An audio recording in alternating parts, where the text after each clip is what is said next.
Welcome to Cancelled. Chapter 29, Business First. Then I Make You Forget How to Walk. Evie. Later that evening. La Jolla, California. By the time I get to Cruz's place, my overnight bag feels heavier than it should. And I'm sure it's not just the business plan weighing it down.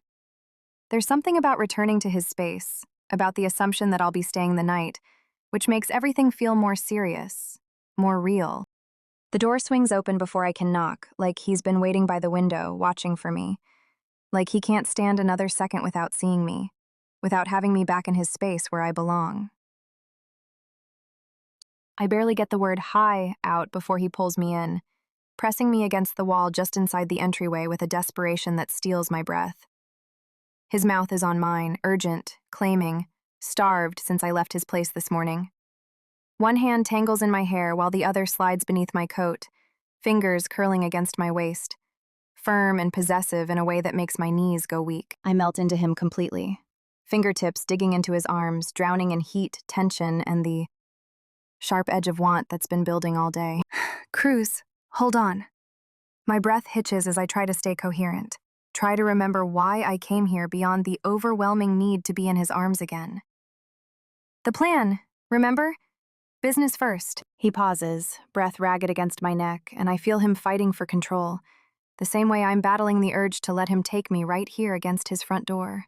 Then his lips brush the shell of my ear, and his voice is pure sin when he speaks. Right. He murmurs, thick with barely contained desire. Business first, then I ruin you completely. I can only nod, because the promise in his words makes my entire body clench with anticipation. Yeah. Ruin me sounds really good right now. He leads me inside. The smell hits me before I see the food. Sweet, spicy, perfect. Ordered Thai from that little spot down the street. He says, motioning to the coffee table turned impromptu buffet. Got a little bit of everything because I didn't know what you like. We sit cross-legged on the rug, balancing plates and chopsticks. And for the next 10 minutes, it's just the two of us tearing into noodles, curries, and dumplings, while my business plan sits between us, unopened but somehow present like a third party to our dinner. Eventually, Cruz wipes his hands on a napkin and reaches for the folder with a focus that reminds me he's actually a brilliant businessman. All right, boss. Let's see what you've got. I watch as he scans the first few pages, lips pursed in concentration, eyebrows drawn low in the way that makes him look devastatingly serious. Every now and then, he makes a mark with his pen or taps a note into his phone, and I find myself holding my breath, waiting for his verdict. This is solid. He finally says, and the approval in his voice makes something warm bloom in my chest. Your cost assumptions are realistic. Your branding vision is clear and compelling.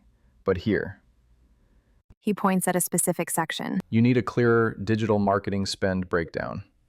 And have you factored in a contingency for manufacturing delays, especially with overseas components? I blink, suddenly feeling like I'd missed something obvious that any real entrepreneur would have considered.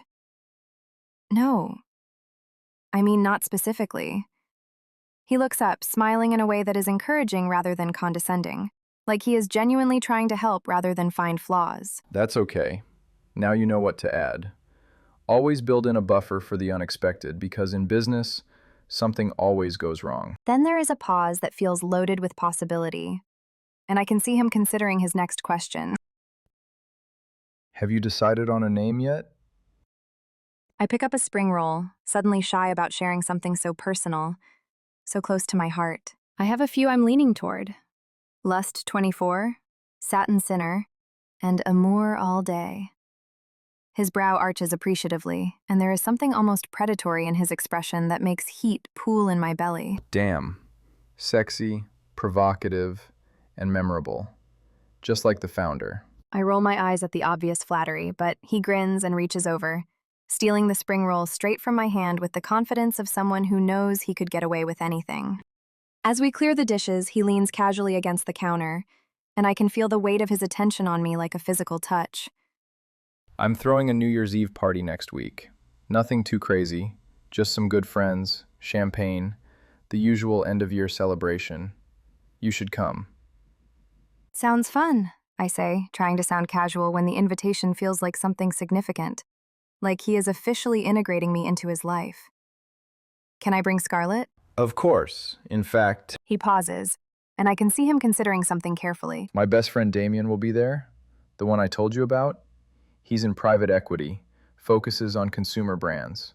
He's a good person for you to meet, knows the beauty space well. My heart skips at the implication, at the fact that he is already thinking about my business network, about how to help me succeed. Thanks, that's really generous of you.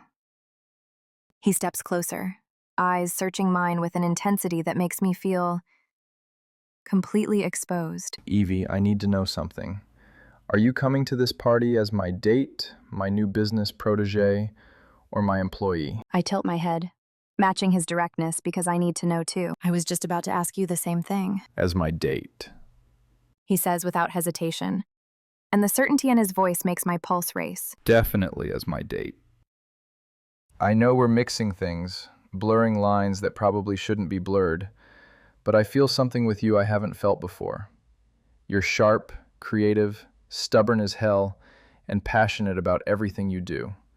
You see things in people, see potential and possibility.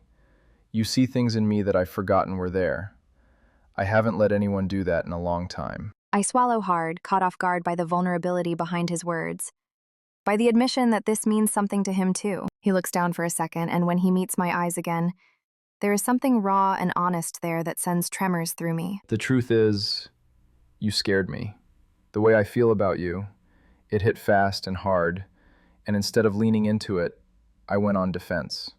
I thought the worst about your motivations because it was easier than admitting you got under my skin completely. I set my chopsticks down, my heart clenching at the honesty in his confession. You really thought I was that girl? The kind who would sleep with her boss for career advancement? I don't anymore. He says firmly, and his gaze holds mine, steady and unflinching. Not even close. I'm sorry I ever did. You deserve better than my paranoid assumptions, and I want to be better. For you. There it is again. That strange, vulnerable ache in my chest that makes me want to both run toward him and protect myself from carrying this much, this fast. I reach for his hand, threading our fingers together. Then let's figure it out. Together. We're tangled on his couch, kissing like the rest of the night has already been decided. Like there's nowhere else either of us would rather be than right here, lost in each other. Cruz pulls back just enough to murmur against my lips. Let's take this to the bedroom. The way he says it, low and gravelly, thick with promise and barely contained desire, sends a shiver through me, hot and electric and full of anticipation for what's coming next. I nod, breathless and already aching for him. Yeah, just... Can I use the bathroom first? He smiles, brushing a thumb along my jaw with deliberate slowness that makes me want to forget about everything except his hands on my skin. Of course. Take your time. I duck into his ensuite bathroom and flip on the light, blinking at my reflection in the mirror. My lips are swollen from his kisses, my cheeks flushed with arousal, my pupils just slightly darker than usual. Get it together, I tell myself. The grin threatening my lips won't fade no matter how hard I try to compose myself. Hey, I call out, still staring at myself and trying to calm my racing heart. Can you grab my toothbrush from my bag? I want to brush my teeth. One of those dishes had some serious garlic vibes going on. Sure. He calls back, and I hear his footsteps moving toward where I dropped my overnight bag near the front door. I wait, splashing cool water on my face, trying to calm the butterflies in my stomach that have nothing to do with nervousness and everything to do with anticipation. But then the silence stretches too long. No footsteps returning, no zipper, no toothbrush appearing at the bathroom door. Oh no. Oh God, no. My body stiffens mid-step, heart kicking wildly as the horrifying realization hits me like a freight train. In my rush to pack, in my distraction over seeing him again, I grabbed the wrong bag.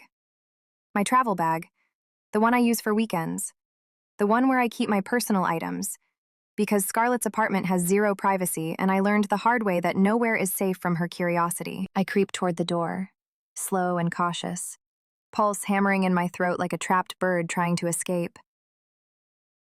Very carefully, I peek my head around the frame, and what I see makes me want to sink through the floor and disappear forever. Cruz stands near the bed, holding my pink rabbit vibrator in his hand like it's some kind of curious little trophy. His smirk is absolutely criminal, and the buzzing fills the room as he examines it with the same focused attention he gave my business plan. You dirty little girl. He says, eyes dancing with amusement and something much darker that makes my core clench despite my mortification. This what you keep in your overnight bag? My face burns so hot, I'm surprised the mirror behind me isn't fogging up from the sheer force of my embarrassment. Oh my God, I forgot that was in there. My voice comes out as a mortified squeak that makes me want to die on the spot. He raises a brow, clearly enjoying this in the most sadistic way possible. Forget? Or hope I'd find it? No, I groan, wanting to melt into the hardwood and never resurface. I swear to God, I wasn't trying to spring a kinky surprise on you. I just don't have a lot of space at Scarlett's. Her closet is a complete war zone, and the last thing I wanted was for my vibrator to end up shoved next to her jade roller or, God forbid, for her to use it as a facial massager or something equally horrifying. The words tumble out in a mortified rush, and Cruz laughs, deep, low, walking toward me like a slow, confident predator, still holding the damn thing like it's the most natural thing in the world. Well, He says, brushing a hand against my hip in a way that makes me shiver despite everything. looks like you've been holding out on me. I narrow my eyes, trying to salvage some shred of dignity. You're not judging me? You don't think I'm some kind of sex-crazed maniac? Oh no. He murmurs, his mouth grazing just below my ear. I'm thanking you. Because now we're going to have a little fun with it. My breath hitches as his arm slides around my waist, gently but firmly guiding me toward the bedroom.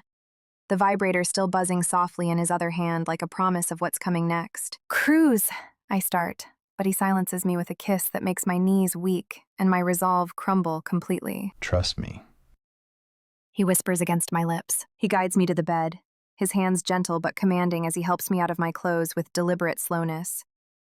When I'm completely bare before him, he holds up the vibrator with that same criminal smirk. Show me. He says, his voice rough with desire. Show me how you use this when you're thinking about me. The request sends fire through my veins, and I can see in his eyes that he knows exactly what effect his words are having on me.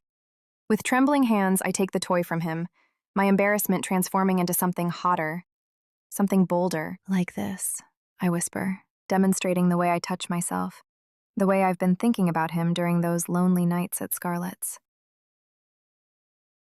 He watches with rapt attention, his breathing growing heavier as I show him exactly what I do when I can't have him.